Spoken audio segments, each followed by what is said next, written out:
Good afternoon. I should say, cyber friends, Midiman, coming at you again, Walker's Music, yet another word. We really and truly just, I'm a day late with this video. I should have done it. I should have done this here video, made an attempt to do it on yesterday, but I didn't. Matter of fact, sort of like my little dress, beginning of the year address, and as some of you know, I always read. I do a yearly read through the Word of God, and believe it or not, and here it is, the second day of January, and I already read through Genesis already. I started on Exodus today, and I got caught up in it. The Word, in other words, Jesus is in every. If you look, Jesus is in every book of the Bible. Jesus is mentioned. Jesus is represented in every book of the Bible. And I'm not going to go there now, not at this point in time, try to tell everybody every book, but I'm going to tell you what I've done thus far.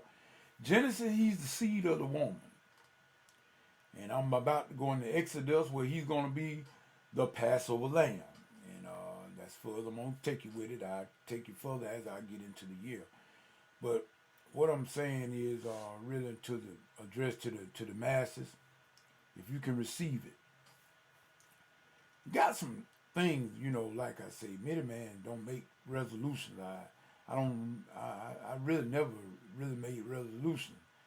And I just say I'm gonna try to do better than I did last year. Better than I did the last week, rather. Whatever it is every day you should try, at least try to do better than you did the day before. We got some, and I'm speaking now as a minister of music, and God knows I've been struggling with this thing, and I consulted God about it, and God always make His voice known, but you got to know how to listen for His voice. Sometimes we want to hear what we want to hear, and then we say God didn't tell us because it wasn't what we wanted to hear. But nevertheless, God always answers. And as a minister of music, in these last 20 some odd years since I've been back in this place, you got a lot of people. We want to do that we are not capable of doing. And I know a lot of people not going to agree with it, but I could care less about whether people agree with the truth or not. That just still doesn't make it not be true. Everybody's not a singer. But you notice that, well, at least I have. If you notice that anytime anybody come to the church and they decided they're going to become a part of this church or whichever particular church, first thing people start saying, they get in the choir. They want to get in the choir. And there's nothing wrong with being in the choir. But as a minister of music, I'm going to tell you point blank, a choir stand is for singers. Let me say that again. A choir stand is for singers. Now, my great-granddad, I was told this because my great-granddad died when I was about 3 years old. I was going on 4, 1965. And I never did get a chance to hear him play or sing. But I was told, and I heard the talk that went around, especially from my great-grandma, the one that really raised me, which was his wife. So I'm quite sure she knows what she was talking about. But it was said that my granddad, my great-granddad, his name was Lucius Marshall. They called him nickname Sugar. And they say it was said that he was probably perhaps one of the best guitar players east side of the Mississippi River. I don't know that because I never heard him. I didn't get a chance to hear him play. Like I say, he passed away in 1965, June 3rd. I was only 3 years old, going on 4. But nevertheless, I was told this, and that he was played. In other words, down here in the South, I don't know if you Northerners know anything about this, but in the South, they used to have something, especially with the black people, they call Saturday night suppers. Uh, in other words, I don't know whether y'all ever heard anything about that, but I'm just gonna give you the rundown of it. A Saturday night supper was a party that took place at a certain individual house. In other words, the black people didn't have clubs as readily as the white did. They didn't have cafes that they could just go and dine in. But so therefore they had house parties. And they called them at that particular time in Saturday night suppers. And I was told that my granddad would take his guitar and he would be the live for the party. He would be the live for the party, playing guitar and singing. And my great grandma, which her name was Cleopatra, they call her Miss Cleo for short. But anyway, I remember my grandma would tell me that sometime on certain occasions she would go to some of these here little Saturday night suppers, and she used to tickle me about. She said how the women folk were there about the tape. My great granddad, because she always told me that the women always took the musicians because they were very popular, and said she never did pay it any mind because she already knew what time it was. She didn't get jealous of that fact that, she knew how it was. But it was one particular lady, and I'm not going to call no name, but it was one particular lady. She took it to the extreme.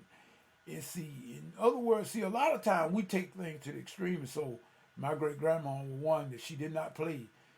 That's how a lot of people ask me about why do I don't do a lot of smiling. Well, I smile when I see something to smile at. I laugh when something is funny. I've never been one that sit around and look like Clarabelle the Clown. And most of them say I took that from my great grandma. My great grandma half Indian. A lot of people don't understand that. And I never just sit around just grinning. But it didn't have anything to do with her makeup and her character. She would give you the shirt off her back. That part I got from her also. Nevertheless, we don't worry about it. You don't get no credit for the old kind of thing. But if people see what they want to see. But at any rate, I was thinking about that. When we do what we are given, God equipped each one of us with certain gifts and talents. All you got to do is use that what God has given you, and you will be just as successful as anybody else. But we all want to be in the choir for the simple reason the choir's up high. Up there right there next to the preacher, and sometimes they above the preacher. Because the choir stand sets a little bit higher in some churches than the pulpit. At my particular church, we got risers that's built in. Our church was made that way when they built it. We got a lower riser where I sit with the keyboard. Then we got a first stage riser, that's the sopranos, and then we got a second stage riser for the alto stand, and then we got on the back side we got even a third riser where I keep most of the. Well, we don't have many tenors, but I got some women that I let double at tenors. But you see, they are high. Everybody's gonna see you. That's the wrong reason to try to be in the choir, people, to be seen. But you know what? That's the very reason why a lot of us do things, not only in the choir, but just everything, period. Most of us want to do stuff because we are seen. And we don't want to put our effort, put our whole heart into something because it's right and to be right. So in other words, Midiman's address, this is what I call this here. I'm just telling you straight from here. It's nothing new that I'm going to do. I'm just going to continue doing what I was doing last year. Yes. Because, see, I'm not going to do anything different this year than I did last year. I'm going to continue to do the same thing. I'm going to speak the truth whenever possible. I'm not going to compromise the truth. It's just like a lot of people don't even want to say what side they're on about the issues of all this stuff that's going on in the government with the gay marriages and all that. People don't want to go in there and say what it is. I'm telling you what it is. It's wrong, period. If it's against the word of God, it's just straight wrong. I don't care who don't like it. Point blank. You don't like it, well, you'll get to like it. Because that still don't change what God said in his word. And I tell people, I've even had someone to come to me, Midiman, God destroyed Sodom and Gomorrah because of homosexuality. No, he didn't. No, he didn't. Where you get that from? God did not destroy Sodom and Gomorrah because of homosexuality. Homosexuality is not right according to God. I know that. But that is not the reason God destroyed Sodom and Gomorrah. God destroyed Sodom and Gomorrah because he couldn't find 10 good people. That's why he destroyed it. He couldn't find 10. But now, I know for a fact that in this United States of America, I'm quite sure we got more than 10 righteous people. So I'm not going to just say here that God is ready to judge America because of the fact of what's going on in America. God doesn't like it.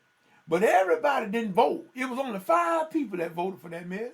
5 judges that thought that they God are raised, that they're going to change. Well, they on the Supreme Court.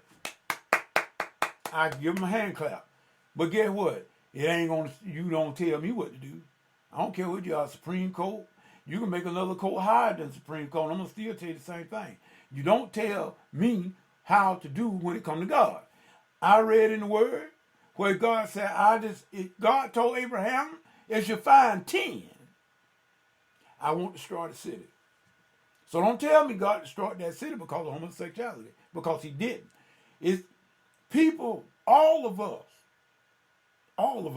have been caught up in one thing or another.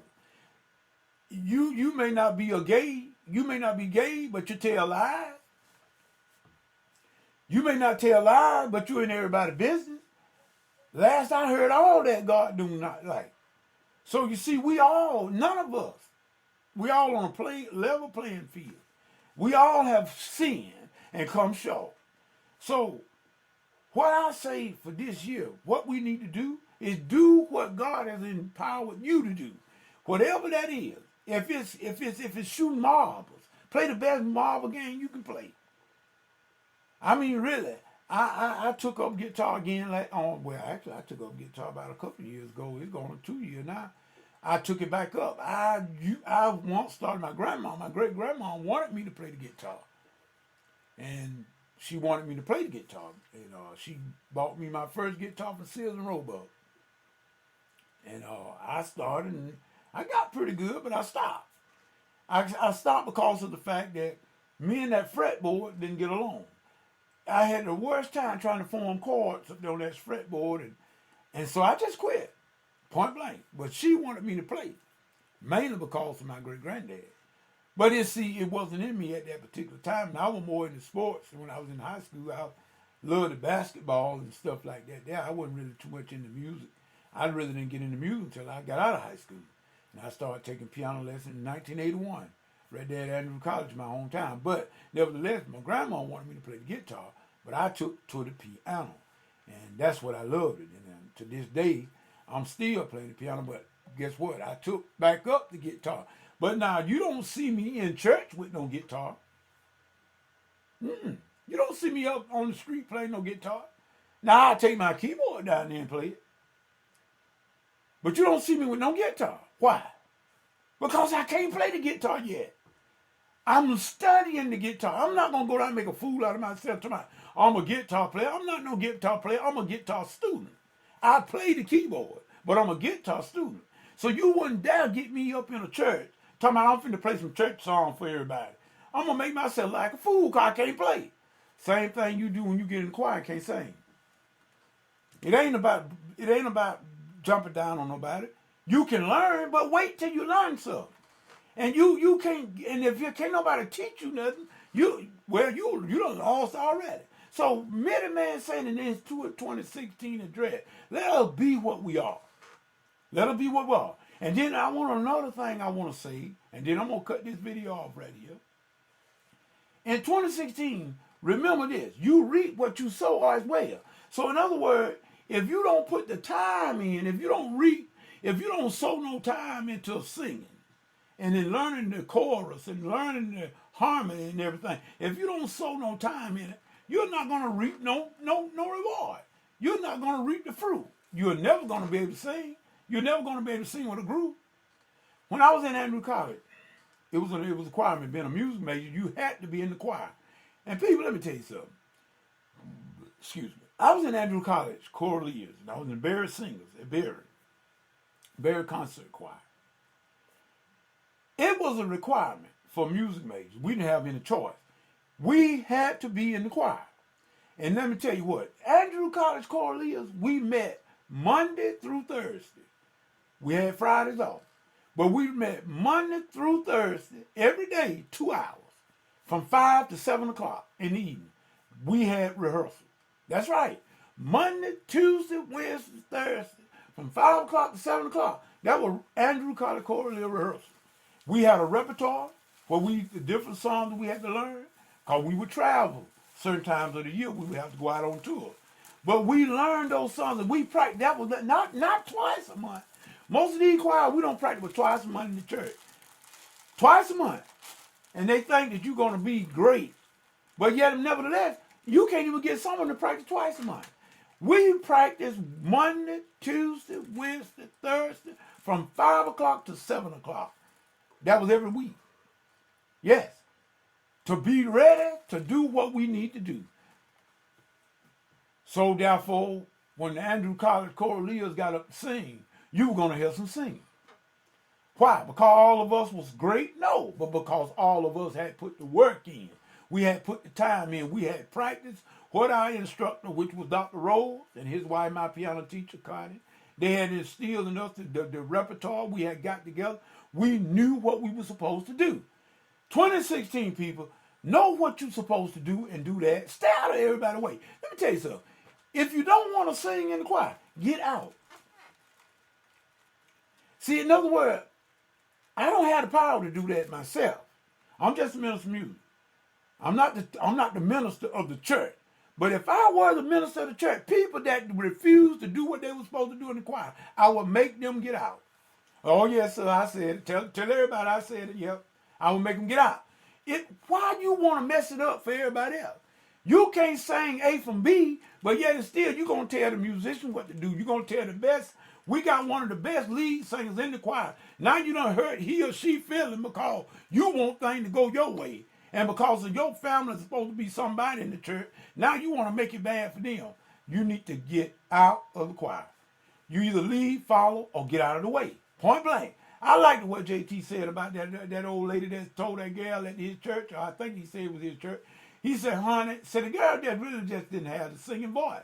And said the old lady went up to her and said, honey, please, God ain't going to get mad if you don't sing.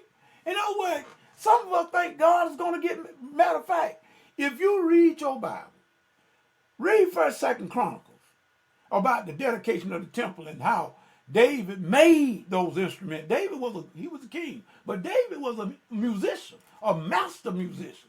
David used to not only play the harp, he could make instruments. He would make them. Solomon came along and they dedicated the temple. And they put the singers and the musicians in place. And guess what? They had to be skilled. Oh, not because my heart is in the right place and I wanted to play. No, you didn't get in that choir because you wanted to. You had to be skilled.